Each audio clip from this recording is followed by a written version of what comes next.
Hi, it's Matt Thomas back again with MicroFreak looking at the digital oscillator models. We've got 6 more to do. Next one is wave shaper. What we've got is a wave shaper depth, an amount, and asymmetry.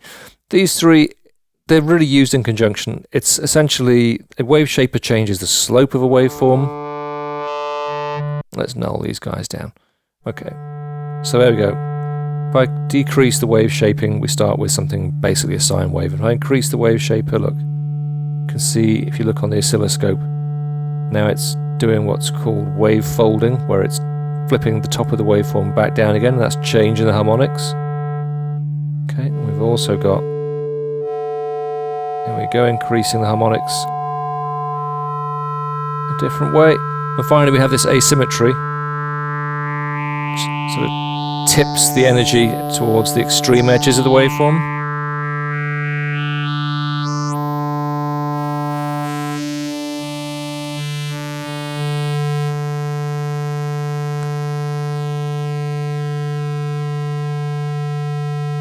So it's a very versatile set of controls, lets you create really quite unusual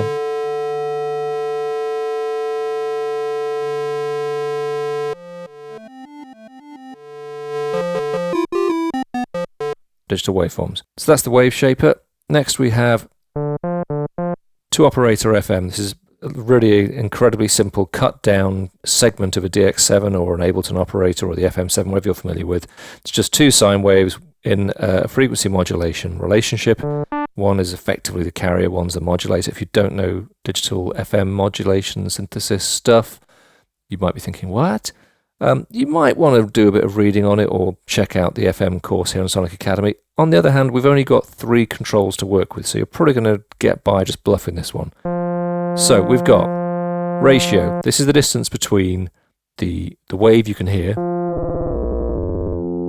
and the one that's modulating it. You can hear, the further apart they get, you get these atonal, clunky things. On some values, there's a nice kind of mathematical relationship between the 2 waveforms, so it sounds quite pure. Like 32, quite nice. As soon as you go off it, here it's becoming quite inharmonic and nasty. So the ratio sets that kind of tone character, and over here we've got the amount of the ratio modulation. So if it's set really high, a very harsh metallic sound. The amount set really low, just becomes a slight buzz.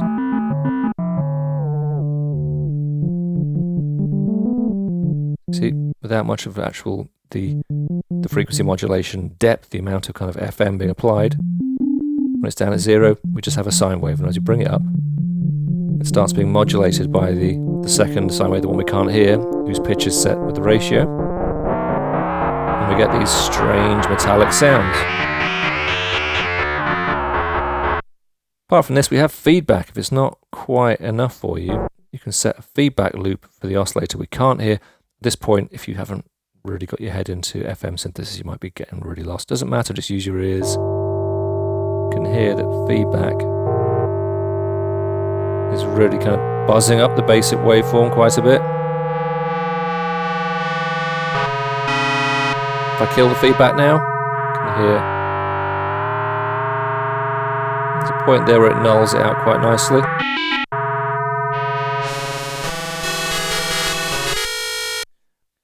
There's a bunch of stuff you can do there with just 3 controls. It's quite a simple implementation of FM, to put it mildly. But if you look at the Sonic Academy introduction to FM, I think it has an incredibly thought-provoking, intellectually stimulating, and attractive tutor, as I recall, as well. You could find out enough to get your head around what's going on here, but as I say, with just 3 knobs to choose from, you can just wiggle around and get a sense of it with your ears. Okay, after FM, we've got Formant. Formant is a form of granular synthesis. First thing we have is a control of the formant itself. A formant is how you shape a sound. We do this as humans. Our sort of throat and mouth create what are called like standing resonant waves. And that's the tone of our voice. I guess it's a bit more complex than that, but the tone of our voice, the difference between a male and a female voice is the size of these standing air spaces in our mouths and our throats. They create resonances, and they are the fixed frequencies. So even when I sing la la la la la la la, there's certain frequencies in my voice that don't move, because that's the echoes inside the kind of shape of my throat, the shape of my mouth. So a Formant synthesizer has these standing frequencies. And if I change them, you hear the sound becomes deeper or more reedy. You can hear there's a kind of slightly vowel-like tone to it.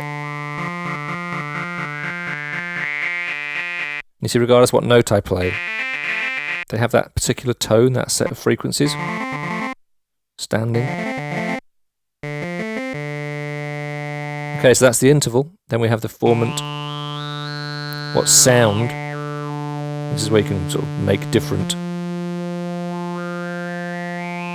How pronounced the formant effect is. Is it sort of overbearingly loud and it's the main thing in the sound? Or it can be less pronounced. It just has a more subtle effect. Finally, we have the shape. You can hear these are sort of different throat shapes, as it were.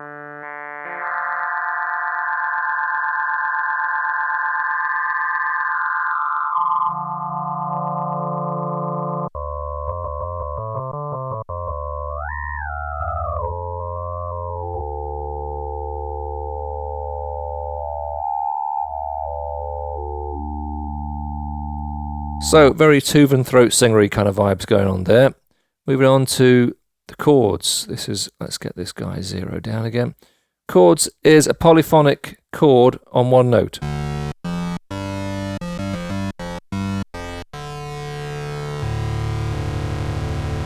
Let's go a bit higher. And as I change wave, different chords,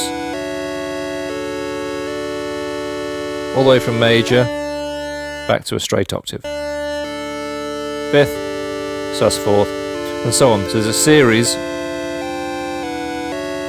of different musical intervals that are triggered off as you move through this wave section.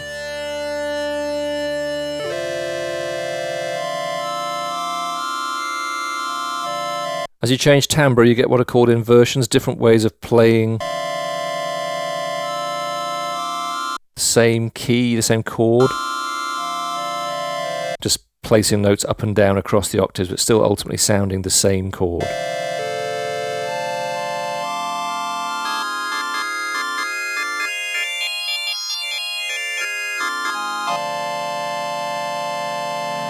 And finally, we have the actual waveform of the oscillator itself.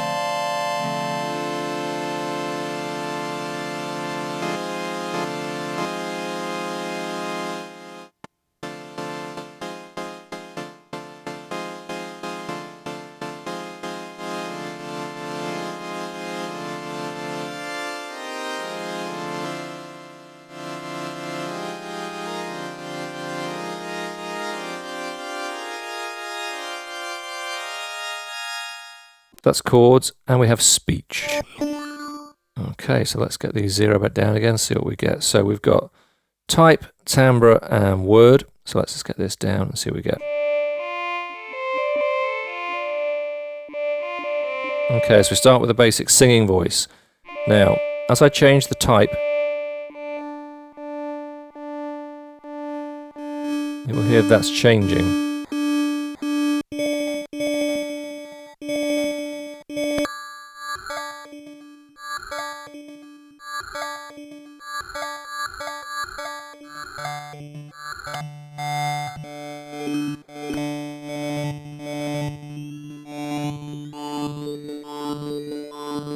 As I increase the timbre is changing the tone of, and we can hear, as it gets a bit clearer, that, my goodness, we have the word analog. What these are is a set of simple preset sort of speak and spell voices. And as with the wavetables, we have, if we change type, we go into different sets of speech. So here we have alpha, and if I then go to the final control, which is word, and turn that, we get bravo,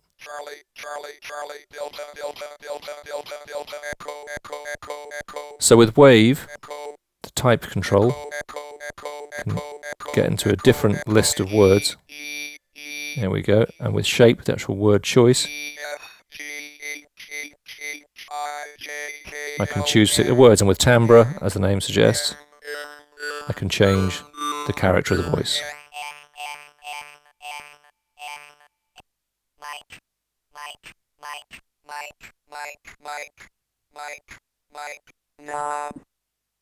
That's it. I couldn't really go without saying this.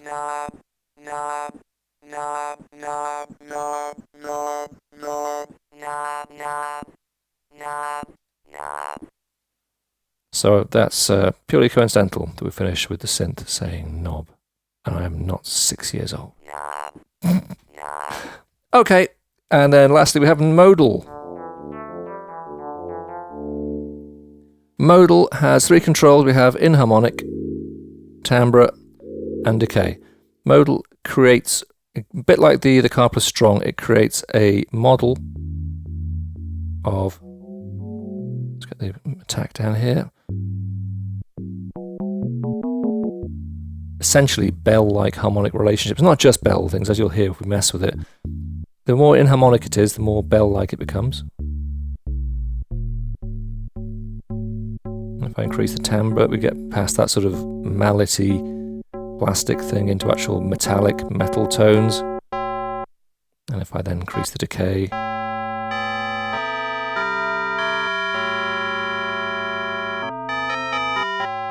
so again, it's a physical model, in this case creating very typically bell-like tones, but you can, as I say, bring it back to more marimba-y.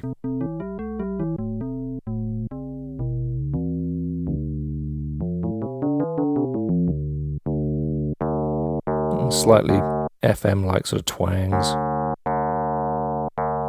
And by keeping the decay quite short,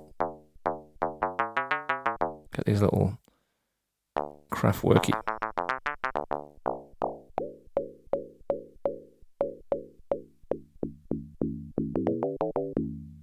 And that's it. So pretty much it's a sort of struck, clanging, twanging kind of a thing, the modal.